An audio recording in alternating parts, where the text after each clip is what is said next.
Welcome to our channel. Today we how to invest with Shell credit card, complete guide step by step clearly. To start investing with your Shell credit card, first, ensure you have a Shell credit card in your possession. Visit the official Shell website or mobile app to sign in to your account. Locate the rewards or offers section within your account dashboard. Review the available investment-related offers linked to your Shell credit card. Choose an offer that aligns with your investment goals and interests. Take note of the terms and conditions associated with the selected offer. Next, make the required purchase using your Shell credit card to activate the investment offer.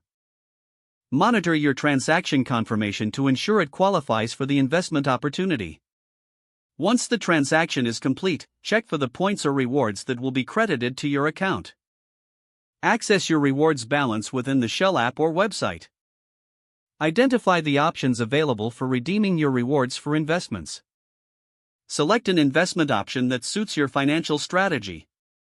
Follow the instructions provided to redeem your rewards for the chosen investment. Keep track of your investments by checking your account regularly for updates.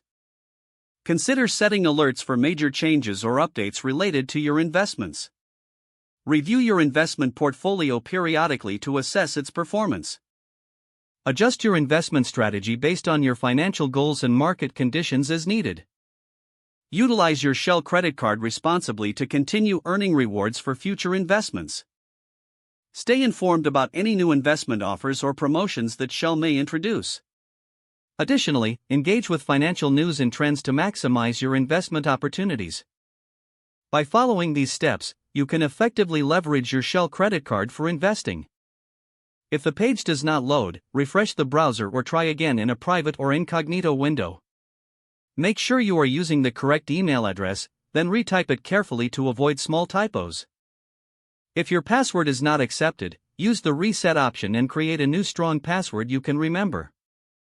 Check your spam folder for verification or security emails, then complete any requested confirmation steps. Enable two-factor authentication if available to improve account security and reduce unauthorized access risk. After signing in, review your profile details so your contact information and settings are accurate and current. If you see an error message, note it down and try again after restarting your device and internet connection. Don't forget to like this video and subscribe to our channel for more step-by-step tech guides.